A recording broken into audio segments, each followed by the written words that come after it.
grandest stage of them all, the show of shows, the Super Bowl of sports entertainment, the showcase of the immortals. That's a lot of flowery names for an institution that needs only one word to sum up its place in pop culture: WrestleMania. To a fan, it's the most underlined date of the pro wrestling calendar. To an outsider, it's one of the few words they recognize from an unfamiliar world. For over 3.5 decades, WrestleMania has more than cemented its place as professional wrestling's premier event. The history of WrestleMania is rich and colorful, inhabited by prismatic warriors and valiant heroes that battle for championships, honor, and pride. And it's interspersed with the tension and drama of brushes with Hollywood and the pomp and pageantry that set the night apart from all other stages of warfare. After 35 incarnations, WrestleMania has provided us all with indelible images that will never fade. In the midst of this WrestleMania season, let us look back at some of the more noteworthy facts and figures from the event itself, that so aforementioned showcase of the immortals that renews our childlike fondness for WWE, even if just for one night. I'm Sam from Cultaholic.com, and here are 10 things you didn't know about WrestleMania.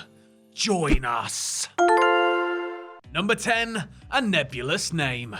Legendary ring announcer Howard Finkel is oft credited as the man who came up with the name WrestleMania, because it's like Beatlemania, except John wears a kilt and Paul cups his hand to his ear. As far as coining phrases goes, Finkel's continued employment with WWE may as well hinge on that simple brainchild, because the name could have been much worse, and you know, it almost was. If you can believe it, WrestleMania was almost named the Colossal Tussle. Yep, the Colossal Tussle. Colossal Tussle. Imagine Shawn Michaels being called Mr. Colossal Tussle, or your hero pointing at the garish Colossal Tussle sign that looks like a shimmering goiter. At the time, WWE ran events with rhyming names such as the Brawl to End It All and the War to Settle the Score on MTV, and Vince McMahon, many months in advance, had apparently settled on Colossal Tussle for this closed-circuit effort. Former wrestler George Scott is said to be the one that talked him out of it, which, if true, should have landed Scott one of those high civilian honors that heads of state give out.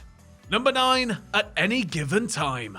Global events of 2020 notwithstanding, we've gotten somewhat used to the WrestleMania formula and unaltered calendar setup. We know that it's going to take place on a non-Easter Sunday evening in early spring, shortly before primetime on the US East Coast, or about midnight here in the UK. Looking back through recent history, that describes WrestleMania to a T, but earlier incarnations of the event, however, didn't quite follow that formula. Some of the early WrestleManias, such as 3, 6, 8, and 10, began in the late afternoon at 4 or 5 p.m. EST, carrying on through the dinner hour. WrestleMania 1 in 1985 began much earlier, taking place at 1 p.m. on a Sunday afternoon, just 12 scant hours after main eventers Hulk Hogan and Mr. T concluded their hosting of Saturday Night Live in New York City. There has also been a Monday WrestleMania, as the second show in 1986 took place on a weeknight. Imagine being a kid sitting in school, waiting for the final bell because you're jonesing to see the biggest wrestling event of the year that very night. Feels kinda strange, doesn't it?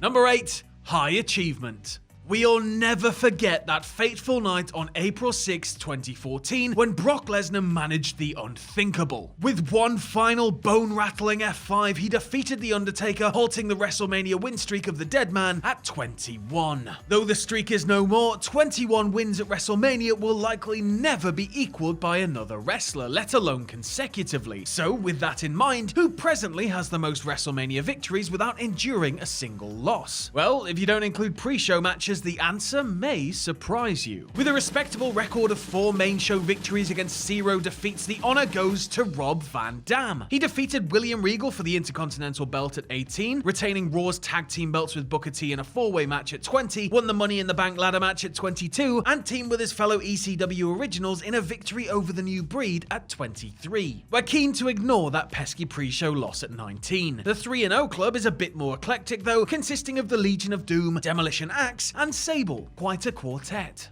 Number 7, victory in defeat. They call Shawn Michaels Mr. WrestleMania for a pretty simple reason. He racks up lofty star ratings from seasoned critics and enthusiastic fans for Match of the Year candidates he's rolled off on wrestling's biggest stage. The Undertaker, Razor Ramon, Chris Jericho, Kurt Angle, and John Cena are just some of the big-name foes that HBK has made magic with at WrestleMania, and that's why he's Mr. WrestleMania. The name certainly wasn't earned for his win-loss record. While his match against Undertaker at WrestleMania 25 is considered by many to be his crowning achievement, with the match came an interesting realization. Shawn Michaels became the first person to lose 10 matches at WrestleMania. Overall, Mr. WrestleMania is 6-11 at the event, nullifying those defeats with the critical acclaim his performances inevitably earn. The only other double-digit defeatists since have been Big Show with 10 flat, and Triple H, whose loss in the mixed tag match at WrestleMania 34 netted him his 13th loss at the event.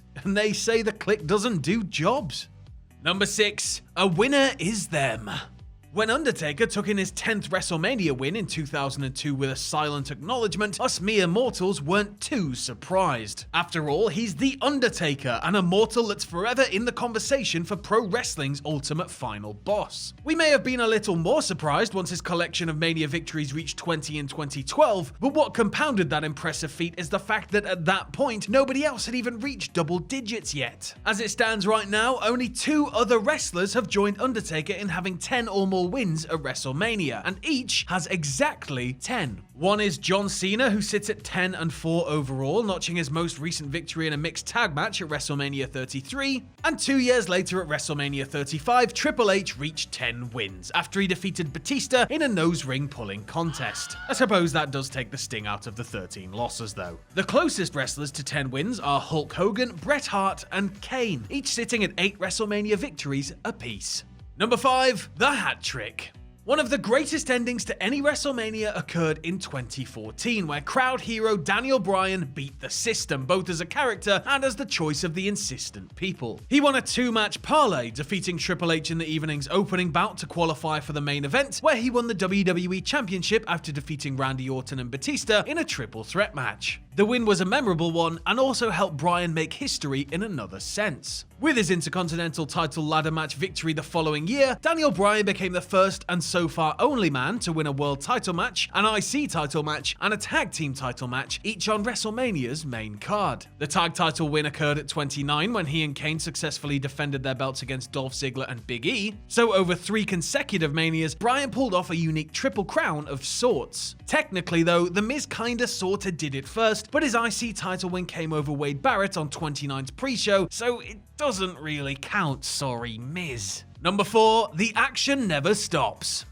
How long should WrestleMania be? Do you miss the new generation / attitude era years of a simple 3-hour show similar to every other event? A 4-hour broadcast like the Super Bowl? 5 hours or beyond because you've got nowhere else to be? Recent WrestleManias have been a test of endurance, patience, and the human bladder all at once, and while WrestleManias can still be pretty good, the event's extension sparks mixed feelings. So which WrestleManias hold the record for most matches in a single evening? Well, if you count the pre-show portion, you're talking a tie between an old Mania and a modern one, both of which occurred within the Garden State limits. WrestleMania 4 in Atlantic City, New Jersey, the site of the 14-man world title tournament, hosted 16 matches in its broadcast, albeit with most matches confined to well under 10 minutes. 3 decades later, WrestleMania 35 in East Rutherford consisted of 16 matches as well, one for each game the Jets and Giants are expected to lose per season. Ooh, sorry New York football fans. In that instance, there were 12 on the main card and 4 before the official broadcast started. Number 3, a constant presence. To look at the full collection of WrestleManias on a year-to-year basis is to see an ever-changing cast of characters. The likes of Hulk Hogan, Bret Hart, The Undertaker, Triple H, and others have left understandably deep WrestleMania footprints through their frequent appearances on the grandest of grand stages. But none of them, not even Undertaker, can lay claim to perhaps the most impressive WrestleMania streak of all. And this one has nothing to do with in-ring victories. There is one performer that can say they've appeared on camera at 32 consecutive WrestleManias, and he's a deserved Hall of Famer, Howard Finkel. For many, the Fink is the voice of their childhood, the man you yearn to hear announce you as the new WWF champion in your many daydreams. And for the first 32 WrestleManias, Finkel introduced celebrities, presented Hall of Fame classes, and yes, made formal declarations of changings of the guard as far as title belts are concerned. When Finkel missed WrestleMania 33, it marked a rather silent and sad end to one of pro wrestling's most unique and enduring runs. Number 2, nothing was gained.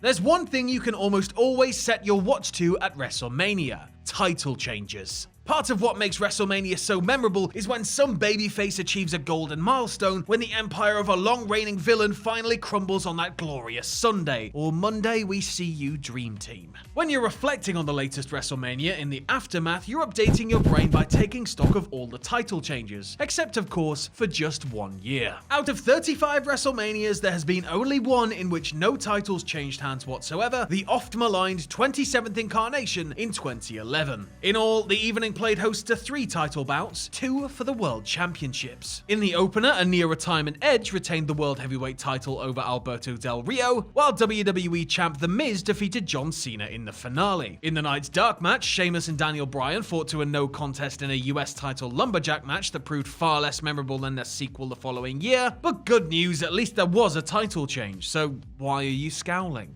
And number 1, the world is watching. Not surprisingly, WrestleMania draws the biggest home audience of any wrestling show during the calendar year. Back in the days before the network, you could count on WrestleManias of this millennium to at least sniff 1 million pay-per-view buys, if not outright completely surpass that threshold. In fact, of the 29 WrestleManias that took place prior to the advent of the network, 6 of them broke 1 million buys. So what is the most bought WrestleMania of all time? That would be the famed once-in-a-lifetime WrestleMania, number 28 from the year 2012, in which John Cena and The Rock battled in a monumental clash of eras. In addition to being the most bought WrestleMania ever, it's also, as you've probably already figured out, the most bought wrestling pay-per-view of all time, garnering 1,217,000 buys worldwide. It also set a record by grossing over $67 million globally, though the rematch the following year managed to top even that. Nonetheless, WrestleMania 28 remains the most bought event of its ilk, and that's likely to never change.